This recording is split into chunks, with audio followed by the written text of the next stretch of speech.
What do you do when your seller does not want to give the price out? In this video, with a 99% effective rate, you can get the price out of the seller first.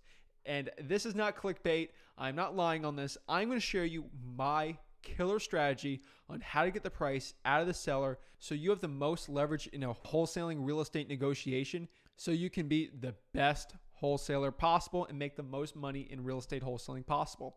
What's up, guys? Zach Ginn here, Flip with Rick. And yes, 99% effective rate on getting the price out of the seller. So we got to think about this for a second. Why are we trying to get a price out of the seller, and why don't we just give the offer out of the bat? Before I really release all this really good information, just do me a favor, smash that like button and subscribe. Help this YouTube algorithm so more people get this free information. So if you read any negotiating books, especially from the 50s, the 60s, or even from a couple years ago, you know the number one rule in negotiating is don't say the price first. And that is absolutely true. And some of your sellers actually know this, and they're not going to go say the price first. So it's really difficult sometimes to get the price out of the seller. And if you don't have the confidence or the knowledge of what to exactly say, you could be leaving tens of thousands of dollars on the table for your real estate assignment fees. So the reason why we always don't want to say the price first is because, let's say, for example, I had this conversation with a seller. Hey, Sally Sue, how much do you want for the property? I don't know. How much do you think you'd sell for the property for? Would you be okay with $80,000? Sure. Sign the paperwork, $80,000, sell for $100, makes $20,000. What if I had this conversation? Hey, Sally Sue, do you know how much you need to sell the property for? I have no idea. Are you sure? Well, could you do $50,000? 50,000? I mean, would you be able to do 40? I don't know. Well, why don't we meet in the middle at 45? Okay. Sign for 45, sell it for 100, made $55,000. Yes, this isn't fake math. I have done these things before where I haven't said the price first, and think about this. You don't know what the seller's bottom line is unless you ask them. So if you say a price out first, you think 80, you're like, I made 20,000, I'm a killer. But potentially that seller could have gave it to you for 45. So that's why we never say the price first, is because that seller could potentially want to sell it for way lower than the lowest you'd ever think. And that's how we get 50, 60, even $70,000 real estate wholesaling assignment fees. And that is just so important. So I'm really excited to share this, spill the beans, and really give you my secrets here. And the last thing we need to understand before we actually really get into the nitty gritty of this is we got to understand sort of the seller here, because the seller, for two reasons why they're not telling you the price first, is for two things. Number one, they hand on their heart, they don't know what the true value of the property is worth, and they need you to give them an offer. They literally have no idea. And sometimes in situations like that, let's say, for example, you're dealing with a 85 or 90-year-old seller and she doesn't know what the property's worth, and you know for a fact the thing's worth $1 million. It is not right for you to go put a contract for $2,000 on that property and try to wholesale that for $1 million. That is greedy. You will never win. A court of law will strike that thing down so fast, and that's not the ethical way to wholesale real estate. And in those very tiny specific situations, it's probably best to give an offer first that's fair, where you'll make enough money. And when you're dealing with anyone really over the age of 65 or 70, it's always best to get maybe the grandson, the granddaughter, or the son, or someone in their family. Also keep them in the loop and say, hey, I'm looking to buy grandma's house, and she agreed to $70,000 for it. I'm looking to buy it, need some work. I just want to keep you in the loop. I'm just letting you know where I'm going forward with this. Is this something that you're okay with also, me buying this property from her? And really, when they're over the age of 85, you want the full family support. You never know if someone's uncle's a lawyer and they just don't like you and they go try to sue you or something crazy. So those are very specific situations I would avoid, but most of the time it never comes down to that. And also, most of the time they're not confused. They're just tactical. What I mean by tactical is they just know not to say the price first, and they want to negotiate from you to see if they're flipping the table on you. It's like, hey, maybe his price he wants to give me is more than what I'm willing to sell it for. maybe they're trying to push the price on you so they'll get more money. So the really important thing here is to get the price out of them. So I'm going to tell you right now, this is my secret. Let's cut the fluff. So the one question I ask the seller goes like this. Hey, Sally Sue. Hey, Sally Sue, do you know how much you're looking to sell this property for? I have no idea what I want to sell it for. I need you to give me a price. Okay, well, I mean, you have no idea what this property is worth at all? Like, you have no idea? No, I have no idea. I'm here for you to give me a price first. I'm here for you to give me an offer. I'm not here to give you offers.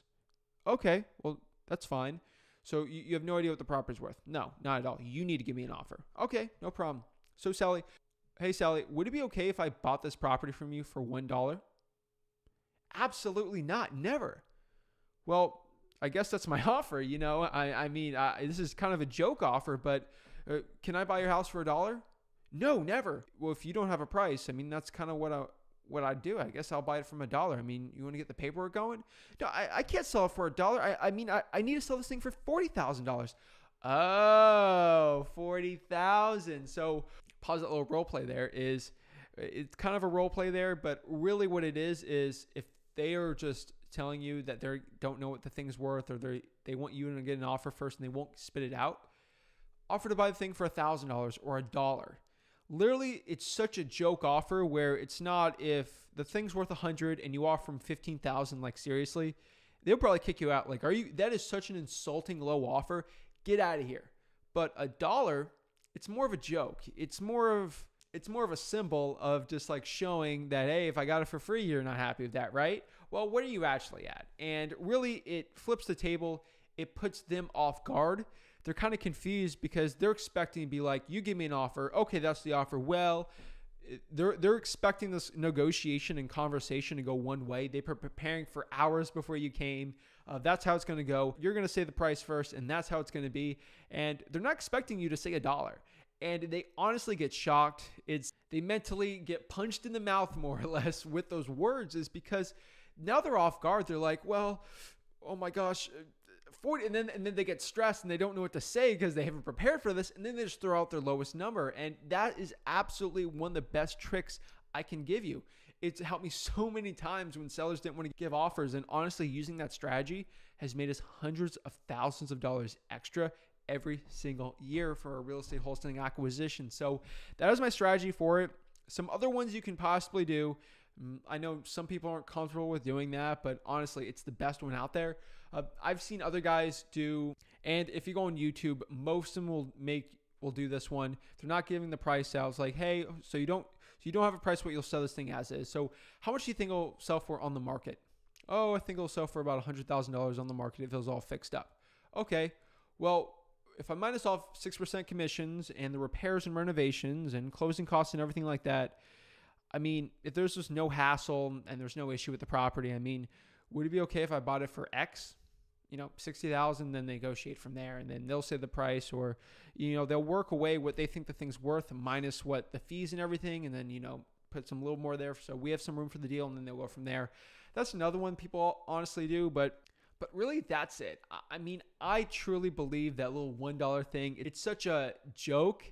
You're not going to get kicked out. It's not an insulting low offer because it's really not even an offer. So it works so well for me and my real estate wholesaling operation. I'm really excited to share it with you. I know most gurus out there, coaches, don't even know this, so I'm really excited to release this. I know someone's going to put this little gem I put out in a course and try to sell it, but I really don't care. So the last one you need to understand before you give these offers out is you need to build a rapport.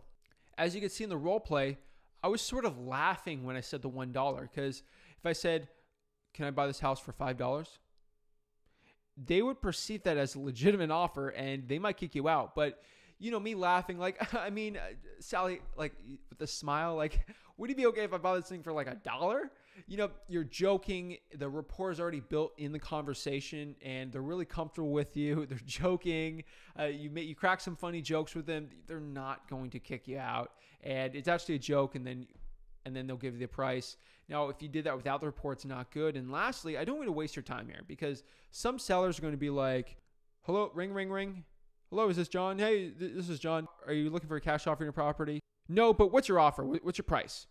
That's not qualified. That's not someone you use this trick on. You use this trick, you're virtual wholesaling, you're in the nitty gritty, you're about to give the offer, like you're ready to lock this thing up. That is what this is for. You need to qualify the seller. So you want to make sure that they're motivated to sell, ask them what their motivations are, the time frame that they need to sell on, the condition of the property, and lastly, the price they need to sell for, which is the thing we're talking about now. And remember, these 4 questions have been going on for the past 50 years in real estate investing. It hasn't changed. And these 4 questions for your qualifications will always be here for the next hundreds of years. So I really appreciate you guys watching this video. I hope this trick will work well for you. I know some people in my Wholesaling Houses for Real Facebook group, I kind of spilled the beans on that a couple weeks before I released this video to the general public. So if you want information like that before I kind of release everything out, smash that like button and subscribe. Join my Wholesaling Houses for Real Facebook group. Absolutely one of the fastest growing wholesaling groups out there. And I'm looking forward to helping you so much in real estate wholesaling. So if you have any gems on getting the price out of the seller, comment them below. I'm really curious. Thank you guys so much and have a blessed day.